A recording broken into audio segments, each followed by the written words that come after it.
jangan kabur ya. Silakan dibaca dulu Bun, kayaknya udah dibaca waktu di-share ya, waktu yang di-share di grup itu sama sih Bun tadi yang di fotokopi.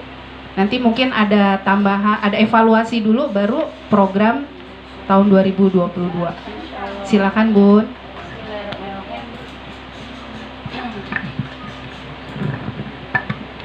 Baik, bismillahirrahmanirrahim. Assalamualaikum warahmatullahi wabarakatuh. Bunda, habis makan kayaknya ini akan tidur ya.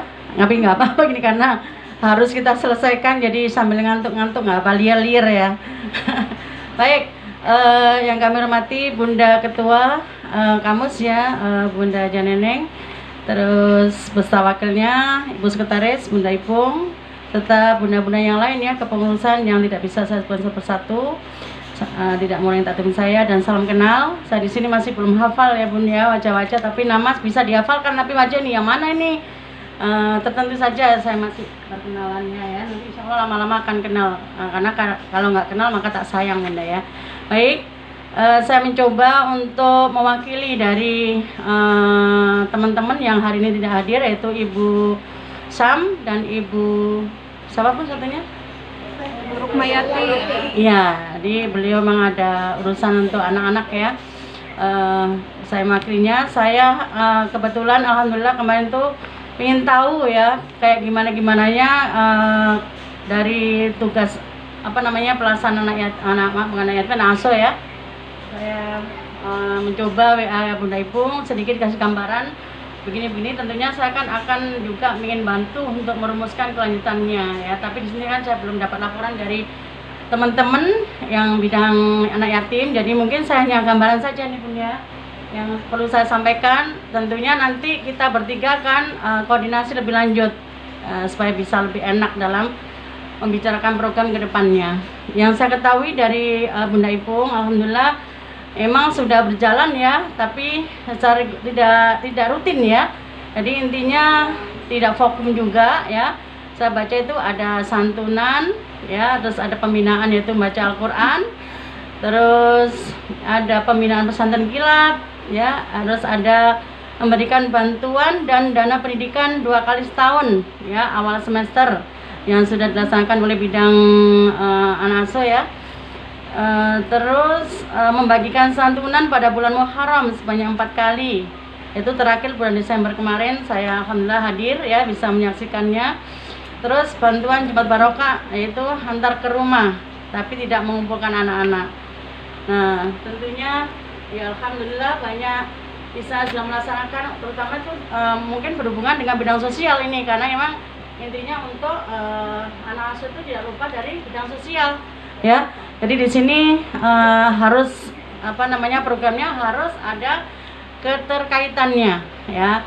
Mungkin sebagian tentang kayak santunan, Jumat Barokah itu pasti ada ya. Nah di sini kami merasa perlu penambahan, memang yang kurang biasanya anak-anak itu suka kita berikan tentang ilmu-ilmu agama Islam, itu lebih mengena Bun. Kalau masalah kayak santunan, kayak itu memang hal yang biasa, tapi kan kita harus membina akhlaknya, yang paling penting itu. Di sini kita harus mulai menggerakkan, yaitu untuk pembinaan akhlaknya dari anak asuh tersebut, ya. Nah di sini kami sudah punya bayangan, insya Allah nanti akan saya koordinasi dengan ibu-ibu yang lain, 2 ibu bunda-bunda ya yang hari ini hadir, yaitu tentunya kita harus punya pandangan jangka panjang dan pendek, karena yang kita kelola itu manusia ya, bukan uang. Otomatis di sini harus berhubungan dengan akhlak anak-anak ya. Terus kita harus punya misi dan visinya tentunya ya. Apa tujuannya, apa yang sudah dicapai, itu harus ada di tujuan kita, di bidang anak asuh ini. Yaitu kami mau mencoba yaitu menyiapkan generasi Qurani yang bertakwa ya, berakhlakul karimah, terus bisa menghadapi tantangan zaman. Saya kepingin seperti itu. Jadi sudah merangkul semua itu. Nanti jangka pendeknya apa? Misalnya tentang generasi Qurani, berarti jangka pendeknya harus mina Iqra sama Al-Qur'annya di situ. Kita buat semacam TPA, tapi khusus anak asuh. walaupun di Masjid Syuhada ada program TPA ya, atau Iqra maupun Al-Quran yang tadi disebutkan Bunda, kita nggak usah ini, tetap kita jalan untuk yang anak asuhnya aja yang kita bina di situ. Mungkin programnya bisa diambilkan waktu 2 minggu sekali, yang penting tidak berhubungan dengan hari Selasa Bunda-Bunda, mungkin kita ambil hari Minggunya, karena anak-anak kan libur sekolah itu. Nah, kalau Sabtu di negeri masih sekolah, makanya kita mungkin programnya hari Minggu, setiap bisa 2 minggu sekali. Nanti kita program dengan matang. Jadi pembinaan Iqra dan Al-Quran beserta tajwidnya di situ. Nanti kita kelompok-kelompokkan. Jadi untuk yang bagian bidang pendidikan atau bunda-bunda yang lainnya pun insya Allah bisa bantu di bidang Iqra-nya. Jadi terjun langsung dari kita semua. Jadi tidak harus bidang yatim, bidang anak asuh saja yang bergerak. Insya Allah Bunda kalau ada waktu, nah bisa beramal di situ, ya. Jadi kita nggak usah ngaji guru, ngaji ini, tapi dari kita anak kita bimbing sendiri. Jadi nanti itu hasilnya tahu kalau kita bimbing, karena tujuannya kita tahu. Kalau ustadz dari luar kan nggak tahu apa sih tujuannya. Nah kalau dari keluarga sendiri, banyak keluarga besar kita, mau diapakan nih anak-anak ini, mau dikorek jadi apa. Nah itu kita tahu. Makanya kita sendiri yang mengelola di situ, membimbingnya kita sendiri, tapi dengan yang bertanggung jawab bidang anak asuh dan bidang pendidikannya, seperti itu. Program udah kita bikin, tinggal mudah-mudahan menjalankan, membantu. Insya Allah akan maju anak di sini. Untuk anak asuhnya itu, secara ilmu agamanya itu untuk membina di bidang Qur'annya. Terus bertakwanya apa? Bertakwanya itu kita mempelajari, mengajarkan cara sholat, ya seperti itu kan, ini bertakwa pada Allah terutama ya. Nah cara sholatnya kita bimbing, dan fikihnya kita kasihkan. Fikihnya nggak usah tinggi-tinggi, mungkin adab sama orang tua, yang kebiasaan hari-hariannya aja yang nyantol.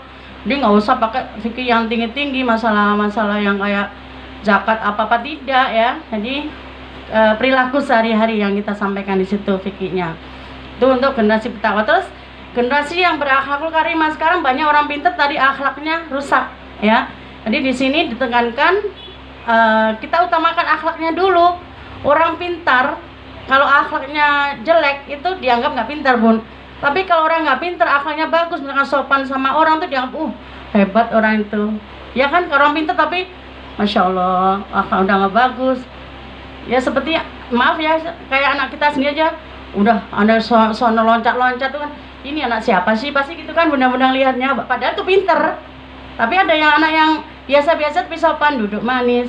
Ih pinter ya anak ini. Nah jadi seperti itu, kita bimbing akhlak dulu sekarang ke anak-anak, jangan pinternya. Yang maaf yang punya cucu, yang itu akhlaknya dulu yang kita bina. Insya Allah pinternya akan ikut terus. Tapi kalau pinternya kita terjun terus, akhlaknya bagus, ikut rusak itu anak. Ya, insya Allah kita akan bimbing di sini akhlaknya anak-anak dengan adab dan doa. Misalkan makan menurut Rasulullah, tidak boleh makan sambil berdiri. Nah, tata cara yang diajarkan, terus cara bertamu, nah cara masuk masjid. Nah itu kita ajarkan nanti di situ, sehingga anak-anak nggak usah yang tinggi-tinggi, sama yang sehariannya aja. Sama orang tua harus bagaimana. Sekarang kan banyak anak-anak yang sama orang tua sudah tidak menghargai gara-gara HP ya kan, anak udah bertamu diem aja main HP. Ya kan Bun ya, udah zamannya. Tadi nggak nyapa, Bu apa kayak ngobrol juga enggak. Nah itu kan adab juga. Nah kita tanamkan di anak seperti itu. Jadi terus yang berikutnya, tantangan zamannya apa? Anak kita pinter berakhlak, tapi di sini otaknya nggak terisi dengan yang zaman sekarang. Misalnya tentang IT, sekarang banyak pegang HP. Apa yang dipakai di situ, dipakainya dengan benar tidak? Nah itu kita ajarkan di situ bahwa di HP itu ada macam-macam gini, ya. Jadi harus disampaikan, jangan sampai membuka situs-situs yang nggak bagus. Nah sekarang kan anak-anak kena online, semua anak punya HP sekarang. Nah tinggal orang tua kita sekarang ini kita harus mengawasinya dengan baik ya.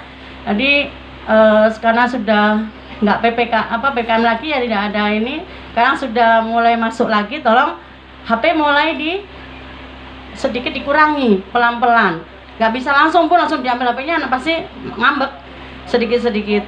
Yang biasanya 2 jam jadi 1 jam. Itu untuk menjawab tantangan. Terus kedua, kita kasih anak itu prakarya Bun ya. Misalnya yang putih-putih kita mungkin bunda-bunda pinter masak, misalnya Tata Boga sekali ke rumah Nin yuk belajar masak, boleh diajak anak-anak ke rumah Bu Rohimah belajar masak, itu nasi kebuli. Nah itu bisa, jadi bergantian aja, nggak semuanya, mungkin nanti 5 orang 10 orang ke sini ke rumah Bunda Ipung apa suka masak apa.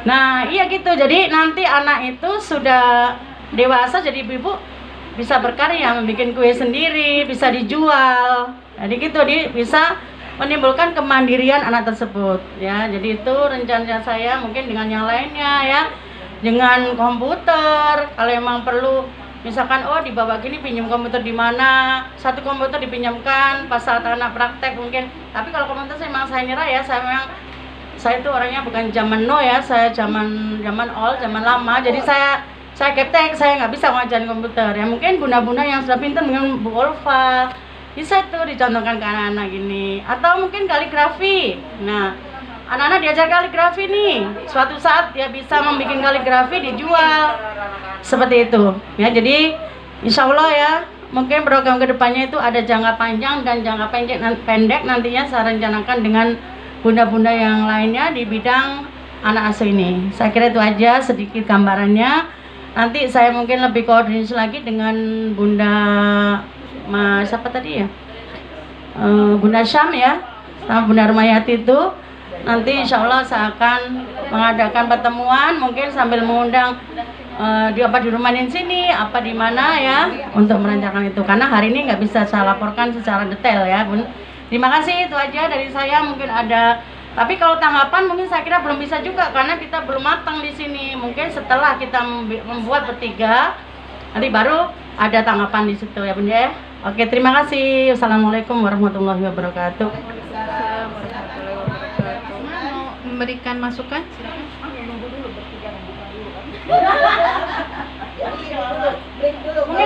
Mungkin sedikit dulu kali itu gambarannya. Kalau iya kan nanti kita jalan maksudnya gitu. Gini aja Bun, sedikit ngasih masukan. Yang saya ketahui Utisam itu menyampaikan setuju untuk program ini, pembekalan ilmu untuk anak asuh. Sebelumnya itu kita memang 2018, Kamus kan berdiri 2017. 2018 itu mulai kita mengumpulkan data-data anak asuh di sekitar sini gitu kan. Mulai dari 20 sampai sekarang ini sudah mencapai 34 anak yatim. 33 anak yatim, 14 anak asuh, anak duafa. Berbagai usia ya. Secara administrasi ini semua sekarang sudah dilengkapi. Alhamdulillah. Data-datanya ya. Data-data kartu keluarga, data almarhum ayah, foto. Ini Bunda bisa pelajari juga alamatnya di sini, insya Allah sudah dilengkapi. Nah, waktu itu memang kita berencana dari kita para pengurus ini, programnya adalah pendidikan baca Al-Quran yang pertama, kemudian birrul walidain, ya kan? Itu yang paling penting, akhlak.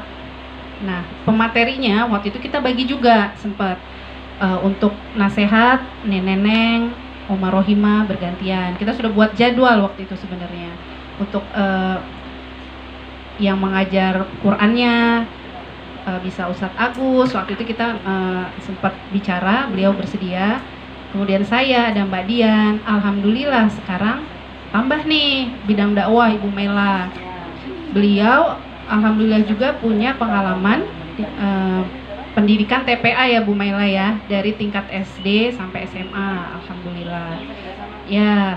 Saya juga rekomen Bunda waktu itu ngomong ke Nin, insya Allah Bunda kan punya pengalaman yang kita ketahui secara profesional pun sudah teruji ya. Mudah-mudahan sebagai pendidik gitu, khusus untuk anak PAUD bahkan sampai sekarang ke SD ya, terakhir tingkatannya. Nah, di sana saya punya semangat nih, optimis. Mungkin kita bisa nih tahun 2022 ini berjalan gitu. Bagaimana kalau kita pasang target sama Bunda nanti beriringan dengan bidang dakwah Bu Mela. Kalau Mbak Dian mungkin nanti khusus bimbingan di muslimah ya, di ibu-ibunya. Ibu Mela siap, saya siap, insya Allah. dengan kemarin kita mencoba membagi kemampuan anak-anak baca Qur'annya itu sampai di mana. Ada yang benar-benar belum bisa membaca, ada yang sudah bisa membaca, dan ada yang sudah sampai juz 29 gitu. Kemarin kita bagi, saya di level yang ini, Mbak Dian sama Teteh. Teteh itu bisa guru juga, beliau guru mengaji, Teteh.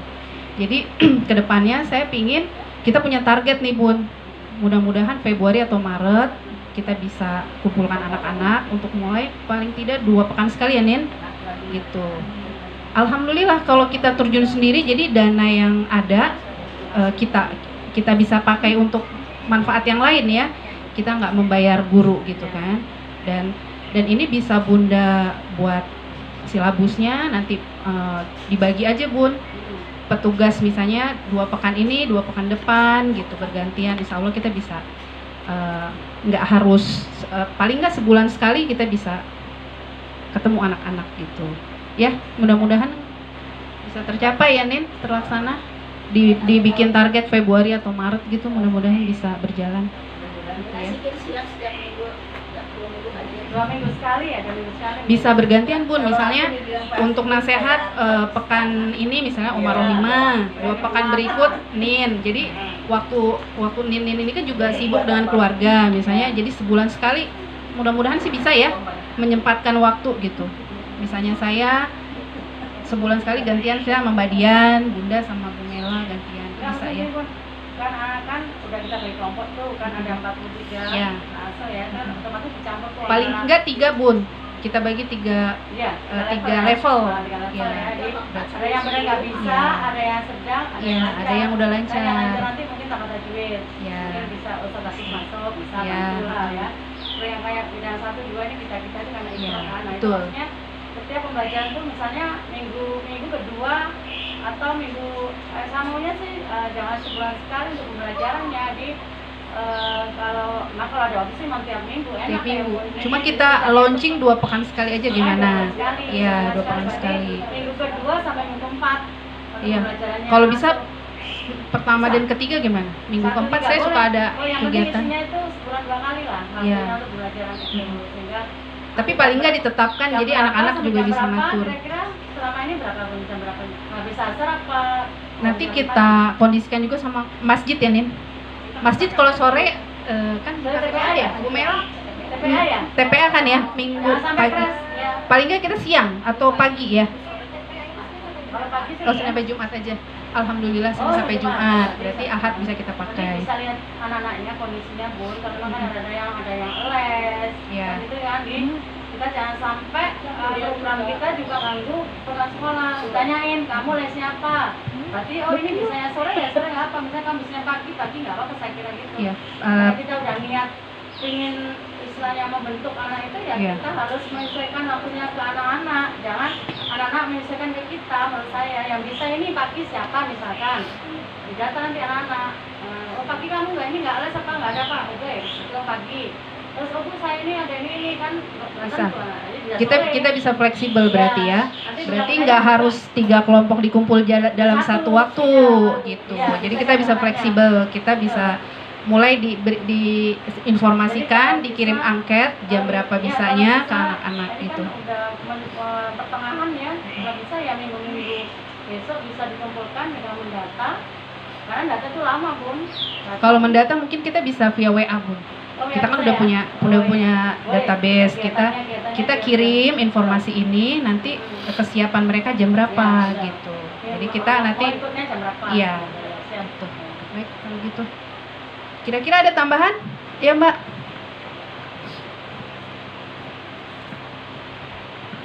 Mau ini aja nanya ya, kalau kan selama ini dana itu kebagi 2, dan anak yatim duafa tuh penerimaannya tuh jomplang jauh dari laporan yang dilihat ya. Kalau anak yatim tuh bisa sampai di atas 2,5 juta, sedangkan anak duafa tuh kan per bulan ya. Sedangkan yang duafa itu hanya maksimal tuh 900 ribuan per bulan. Apa memungkinkan nggak kalau kita gabung? Cara makainya kita gabung aja. Jadi kalau kayak santunan mereka dapat jumlahnya yang sama.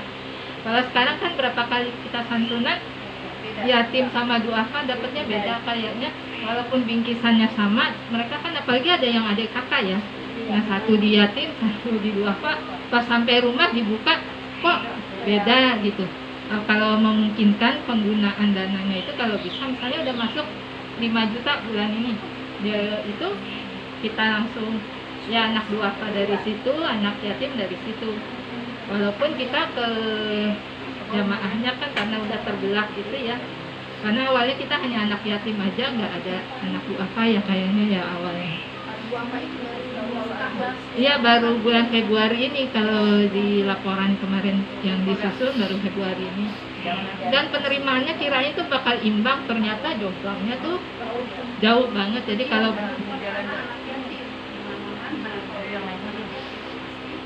iya.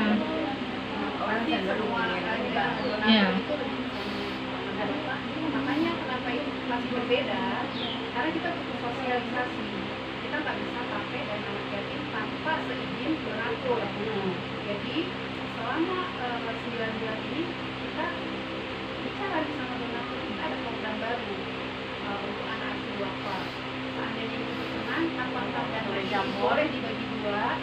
Saya memang begitu sama Isam, harus seizin donatur. Jadi itu memang masih berjalan, mudah-mudahan depannya semua mau membagi rata. Programnya berarti diganti aja, langsung aja anak asuh, jadi kita nggak ada Ya. lagi. Jadi kayaknya ibaratnya program ini, kamus ini bukan anak yatim dan Ya. apa lagi, tapi programnya jadi anak asuh kamus gitu. Ya, harus izin tadi. Tapi ini Mbak Ulfa Kendala. gini ya, itu awalnya kita memang cuma anak yatim. Penggunaan dana anak yatim itu kita seperak pun tidak boleh melencong gitu ya. Nah disinilah pengurus ini ada kekhawatiran. Jadi kita harus perlu berhati-hati gitu kan. Karena orang tuh banyaknya ininya cuma anak yatim taunya. Nah sekarang udah mulai nih ada pembagian duafa sedikit gitu kan, walaupun belum. Nah nanti mungkin lama-kelamaan akan imbang insya Allah. Nanti ke depan yaitu tugasnya daripada bidang anak yatim untuk memberikan sosialisasi ke para donatur. Saya rasa itu kali Mbak Ulfah ya. Jadi kita belum bisa putuskan karena itu udah dari hati nurani kita pengurus justru memutuskan seperti itu waktu sebelumnya. Kita nggak mau uang anak yatim ini ambil seperak pun gitu, salah jalan gitu ya. Ya nanti dibagi sekretaris itu bidangnya ranahnya bidang anak yatim ya. Terus juga untuk kita menggunakan masjid Syuhada itu kita hari Minggu itu udah dipakai anak asuh PKK sore atau pagi, saya lupa sore ya, sore itu pada asar mereka sholat asar berjamaah baru pembinaan. Nah kita berarti ada waktu sampai zuhur, karena kalau zuhur sampai asar itu waktunya istirahat baik ibu-ibu ataupun anak-anaknya itu sendiri. Jadi kita harus ada komunikasi juga dengan karena PKK juga pindah-pindah. Waktu itu sempat pindah, tergantung sekarang pengurusnya. Kebetulan pengurusnya di PKK anak yatim itu adalah Mbak Dian. Dan yang kedua, kita kan terapkan tidak boleh double. Tidak boleh double, dia mengikuti di sini dan mengikuti misalnya di Asalam dengan di Syuhada. Tapi kita kendalanya kalau kamus ini kan bukan membiayai sepenuhnya. Tidak, beda dengan Asalam dengan PKK. PKK itu udah membiayai semua kebutuhan anak-anak itu karena dari zaman dulu ya, zaman dulu kita zaman tahun berapa udah lama lah PKK itu diteruskan nih. Sekarang tuh itu kita jamin bukunya dibayar separuh kalau buku. Terus biaya pendidikannya kalau sekarang kan gratis ya, gratis, cuman buku-bukunya itu mahal.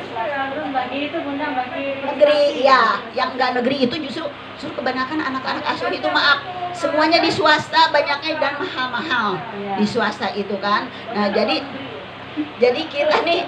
kita perlu dipikirkan oleh bidang anak yatim itu. Kita berjalan terus karena kita sifatnya cuman santunan itu kan cuma sekali-kali ya dalam 3 bulan.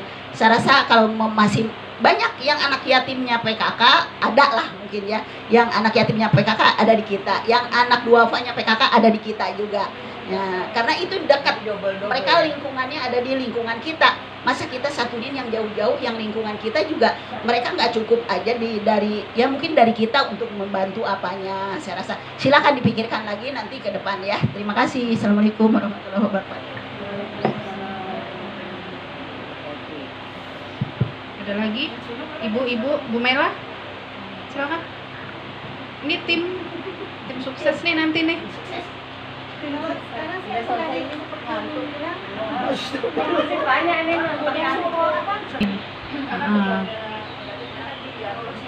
Sama kan kita ada konfirmasi. Kalian juga ini penasehat di sana, PKK. Jadi kita ada koordinasi. Ada lagi, Bun, Bu? Sudah ya? Cukup ya, Bun? Kira-kira gambarannya. Baik, kita lanjutkan. Sesuai jadwal bidang usaha, cuman Insunu sedang izin. Ada ditukar dulu bidang kesehatan ya. Yang Puji sama Nenek, silakan Nek, mau dibaca hasil kerja sebelumnya. Cuma untuk bidang kesehatan selama pandemi vakum, kemarin kita sempat kirim-kirim informasi kesehatan aja di WA grup ya. Itu selainnya yang untuk tatap muka pemeriksaan kesehatan semua ditunda dulu gitu. Ya, silakan Nek.